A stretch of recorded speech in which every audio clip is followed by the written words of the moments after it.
గాంధీ భవన్ లో కాంగ్రెస్ నేతలు మాట్లాడుతున్నారు. లైవ్ చూద్దాం.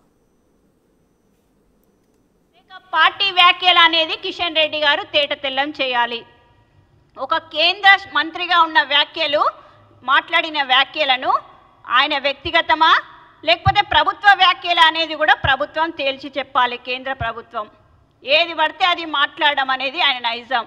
ఎక్కడ పడితే అక్కడ నిప్పు పెట్టడం, చిచ్చు పెట్టడం, కులాల మధ్యలో, మతాల మధ్యలో, సామాజిక పౌరుల మధ్యలో చిచ్చు పెట్టడం అనేది ఆయనకు బాగా పరిపాటిగా మారింది. మనం మొన్ననే ఈ మధ్య కాలంలో ఒక న్యూస్ చూస్తున్నాం. ఈటెల రాజేందర్ గారు ఒక భూమి దగ్గరికి వెళ్ళి ఒక రియల్టర్ను చెంప బగలగొట్టిన విధానాన్ని చూసినాం. అప్పటి నుండి బీజేపీ నేతలు మాట్లాడుతున్నారు, ఆయన చాలా ఒక హీరోలాగా, భూ కబ్జాదారులకు ఒక ఉక్కుపాదం మోపే వ్యక్తిలాగా కొనియాడుతున్నారు. ఓకే, బాగానే ఉంది. మరి ఆయన ఏ భావజాలం నుండి వచ్చిండు?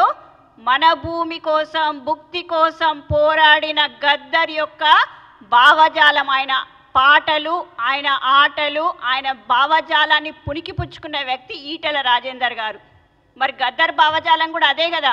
అనేక పాటలతోటి, అనేకమైన ఆటలతోటి ఆయన ఒంట్లో తూటాలున్నా కూడా పేద ప్రజల భూమి కోసం, భుక్తి కోసం నిరంతరం కొట్లాడిన గద్దరు వ్యక్తి, అవునా కాదా? మరి ఈయన ఈటెల రాజేందర్ గద్దర్ను స్ఫూర్తిగా తీసుకొని ఒక వ్యక్తి చెంప పగలగొడితే హీరో అయిండు. అది గద్దర్ మాత్రము ఈరోజు విలన్ అయిపోయిందా? మరి గద్దర్ మీద ఇంత విషం కక్కుతుంటే, బండి సంజయ్ విషం కక్కుతుంటే, అయ్యా ఈటెల రాజేందర్ ఎక్కడ పడుకున్నావు? ఎందుకు నువ్వు మాట్లాడట్లేదు? ఎందుకు గద్దర్ మీద మాట్లాడే మాటలు తప్పు అని విష ప్రచారాన్ని ఎందుకు ఆపలేకపోతున్నావు?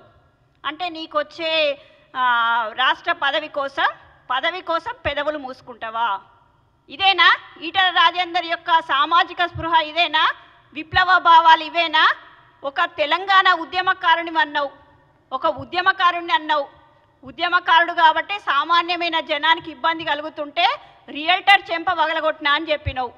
మరి ఈరోజు నీ స్ఫూర్తి ప్రదాత అయిన గద్దర్ను పొడిచి పొడిచి పొడిచి బండి సంజయ్ చంపేస్తుంటే నువ్వెందుకు మాట్లాడలేకపోతున్నావని ప్రశ్నిస్తున్నాం.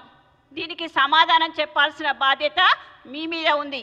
ఇప్పటికైనా బీజేపీ నేతలు తమ పంతా మార్చుకోవాలి. పద్మశ్రీ అవార్డ్స్ అంటే అవార్డ్స్ లానే ఇవ్వండి, మీ కమలం అవార్డ్స్ లాగా ఇవ్వకండి. మీ పార్టీలో ఉంటే కమలం నేతలకు ఒక రకంగా, వేరే వాళ్ళకు ఒక రకంగానా? గతంలో పద్మశ్రీ అవార్డ్స్ కానీ, ఇప్పుడు ఇచ్చిన అవార్డ్స్ కానీ, అందులో చాలామంది విప్లవ భావాలు ఉన్న వాళ్ళు లేరా?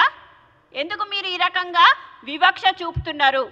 కేవలము గద్దర్ కుటుంబం కాంగ్రెస్ పార్టీలో ఉన్నదనే అక్కస్సుతోటే ఈ రకంగా విషం కక్కుతున్నారు.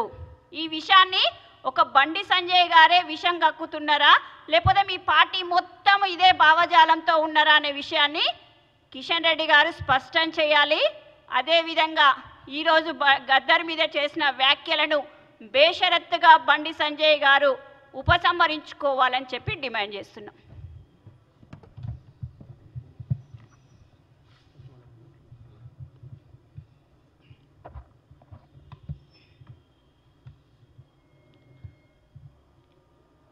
మీడియా మిత్రులకు నమస్కారం.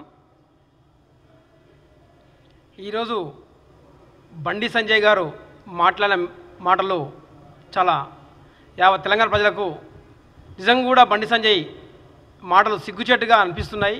గద్దర్ అనే ఒక మహాశక్తి, బడుగు బలహీన వర్గాలకు ప్రశ్నించే గొంతుక గద్దర్ అనేది ఈ సమాజానికి తెలంగాణలో చూసినాం.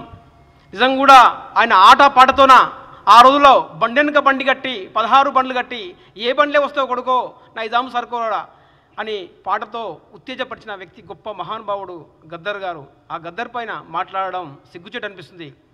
ఫస్ట్ బండి సంజయ్ నిజంగా కూడా ఆయన ఆలోచన విధానం బుర్రలో ఏముందో అర్థం కావట్లేదు.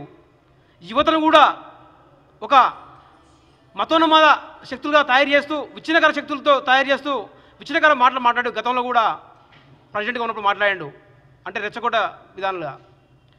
అంటే మసీదులు తవ్వి చూద్దాం, మసీదులు అంటే శివలింగాలు వెళ్తే మావి, శవాలు వెళ్తే మీవి, అంటే విద్యార్థుల పట్ల విషయంని విచ్ఛిన్నక శక్తిని తయారు చేసే వ్యక్తి, మతోన్మాద శక్తిగా ఉన్న వ్యక్తి బండి సంజయ్ గతంలో తెలిసిపోయింది.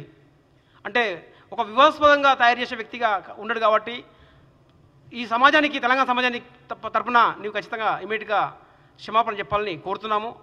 అదేవిధంగా ఇందిరమ్మ ఇండ్ల పేరు పెడితే కూడా ఆయన కడుపునమ్మంట.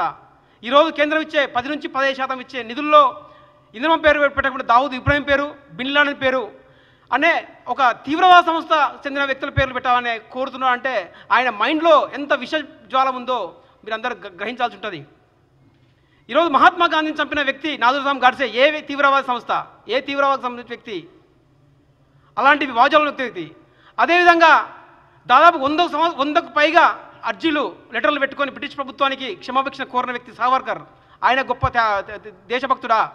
అలాంటి వ్యక్తులను ఇష్టపడే వ్యక్తులు మీరు నిజం కూడా ఇందిరమ్మ గరీబ్ హఠావో అని బడుగు బలహీన వర్గాల కోసం పక్షాన ఉన్న పేదరికం నిర్మూలించడం కోసం 20 సూత్రాల పథకాన్ని అమలు చేసిన గొప్ప వ్యక్తి